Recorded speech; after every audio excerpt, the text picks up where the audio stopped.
దేశం ప్రపంచంతో పోటీ పడుతోంది. కొత్త టెక్నాలజీ, సరికొత్త ఆవిష్కరణలు అబ్బురపరుస్తున్నాయి. కానీ ఓ ఆదివాసీ వలస గూడెంలో పాఠశాల లేకపోవడం సమాజంలో అలసత్వాన్ని, వివక్షను ఎత్తిచూపుతోంది. ఆలోచన లేని అధికారుల పాపం శాపమై ఆ పిల్లలను బడికి దూరం చేస్తోంది. ఏసీ గదులు, డిజిటల్ బోర్డులతో విద్యారంగం కొత్త పుంతలు తొక్కుతున్న వేళ నిలువ నీడలేక కొందరు అభాగ్యులు చెట్టు కిందే అక్షరాలు దిద్దుతున్నారు.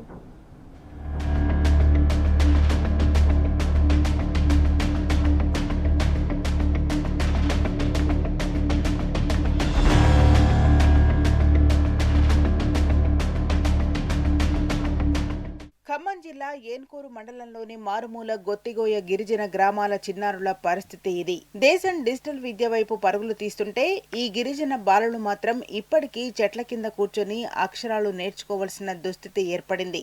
అధికారుల కనికరం లేక భావి భారత పౌరుల భవిష్యత్తు ప్రమాదంలో పడింది. వీరంతా ఛత్తీస్గఢ్ రాష్ట్రం నుంచి సుమారు 26 ఏళ్ల క్రితం వలస వచ్చిన గొత్తికోయలు. పిల్లా జిల్లాతో కలిసి కుటుంబాలకు కుటుంబాలే ఏన్కూరు మండలం కొత్తమేడేపల్లి గ్రామంలో స్థిరపడ్డాయి. తమ పిల్లలకు మంచి భవిష్యత్ ఇవ్వాలని భావిస్తున్నా కనీసం పాఠశాలలకు సరైన భవనం లేక ఇబ్బందులు పడుతున్నారు. ఇక్కడ కనీసం ఒక 26 సంవత్సరాల దాకా అవుతుంది. 30 మంది పిల్లగాళ్ళు ఉన్నారు. ఉంటే అంత ముందు బడి పాక ఉండేది. ఆ పాకని తీకేశారు.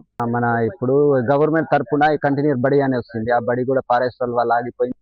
అది కూడా మాకు పూర్తిగా చేస్తే ఈ పిల్లగాళ్ళు బురదలో, ఈ వానలో, ఈ చెట్టు కిందకు ఈ సార్ కూడా వచ్చి ఖమ్మం నుంచి సార్ వచ్చి పిల్లల్ని చదివించి పోతున్నాడు. చాలా కష్టంలోనే ఈ పిల్లగాళ్ళు కూడా బయటికి కూకున్నారు సార్. అది మీరే గమనించాలి. ఈ పిల్లగాళ్ళ పరిస్థితి బాగా ఘోరంగా ఉంది. కొత్తమేడపల్లి ఊరిలో ఓట్ల గురించి అన్ని వస్తారు, కానీ ఈ టైంలో పిల్లగాళ్ళు కానీ చూడటం కానీ, మా ఊరు చూడటం కానీ ఎవరు రావటం లేదు. పెద్ద మనుషులు, అలాగే సారోలు, పెద్ద పెద్ద నాయకులు ఈ చిన్న బడికి కూడా ఒకసారి మీరు పూర్తి చేయాలని కోరుతున్నాం. కొత్తమేడేపల్లి కష్టాలు మీడియా వెలుగులోకి తేవడంతో గతంలో బాల వెలుగు పాఠశాల ఏర్పాటు చేశారు. కొంతకాలం సాఫీగానే చదువు కొనసాగగా ఆ తర్వాత నిలిచిపోయింది.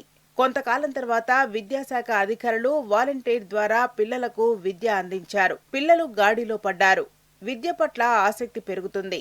దీంతో ప్రభుత్వం కంటైనర్ పాఠశాల నిర్మాణం చేపట్టే ప్రయత్నం చేసింది. కానీ అటవీ ప్రాంతంలో నిర్మాణానికి అనుమతులు అవసరమని అటవీ శాఖ అధికారులు ఆ పనులను నిలిపివేశారు. గది నిర్మాణం ఆగిపోయింది. దీంతో వలస గిరిజన బిడ్డల చదువు మళ్లీ ప్రశ్నార్థకంగా మారుతోంది. జూన్ 14 నుంచి తరగతులు ప్రారంభమైనప్పటికీ 1 నుంచి 5వ తరగతి వరకు చదువుతున్న సుమారు 35 మంది విద్యార్థులకు చెట్టే తరగతి గది అయింది. ఎండా వానల మధ్య ఉపాధ్యాయులు పాఠాలు చెబుతున్నారు. వర్షాకాలంలో ఉరుములు, పిడుగుల భయంతో విద్యార్థులు, ఉపాధ్యాయులు, తల్లిదండ్రులు ఆందోళన చెందుతున్నారు.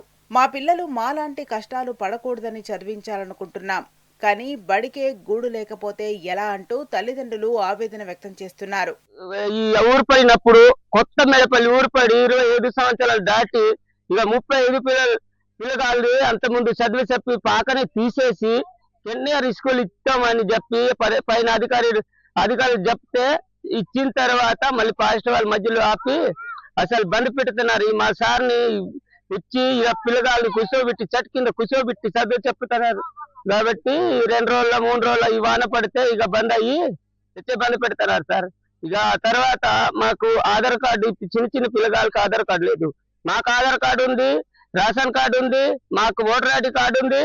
ఈ ఊర్లు అన్ని సౌకర్యం కల్పించారు, కానీ పిల్లగాళ్ళకి లేదు. ఇక పిల్లగాళ్ళు పుట్టించిన పిల్లగాళ్ళకి సార్ మా కైటం పట్టి చేయటానికి ఏముంది? ఆధార్ కార్డు భారతదేశంలో 6 నెలల తర్వాత ఎక్కడైనా వాళ్ళు జీవిస్తే వాళ్ళకి అధికారం ఉంది. ఆధార్ కార్డు ఏటో అధికారం ఉంది. అయితే 6 నెలల తర్వాత కాదు, 25 సంవత్సరాల నుంచి బతుకుతున్నాం. సరే, మేమే భారతవాసినాం కదా, ఎక్కడ బయట నుంచి వచ్చినాం? ఏమైనా పాకిస్తాన్, అది ఆస్ట్రేలియాకి ఎవరు రాలేదుగా. ఛత్తీస్గఢ్ బతకలేక జనరల్ పారిపోయి వచ్చారు, మేము అట్లా వచ్చినాం. ఇక మాకు అక్కడ బాగలేక ఇక్కడ వచ్చి కూలో నాలో చేసి బతుకుతాం. మా పిల్లల్ని కొద్ది కలిపితే బాగుంటదని. కొంతకాలం క్రితం డిప్యూటీ సీఎం మల్లు భట్టి విక్రమార్క కొత్తమేడేపల్లికి వచ్చి గుత్తికోయల బాధలను తెలుసుకున్నారు. కానీ ఇప్పుడు ఆయన వారిని పట్టించుకోవడం లేదు. తమ తరం పోయినా పర్వాలేదు గాని తమ పిల్లల భవిష్యత్ అయినా బాగుండాలి అని తల్లిదండ్రులు కోరుతున్నారు. ఇప్పటికైనా గిరిజన బాలల విద్యకు ఆటంకంగా మారిన ఈ సమస్యకు అధికారులు తక్షణమే పరిష్కారం చూపాలని గ్రామస్తులు కోరుతున్నారు.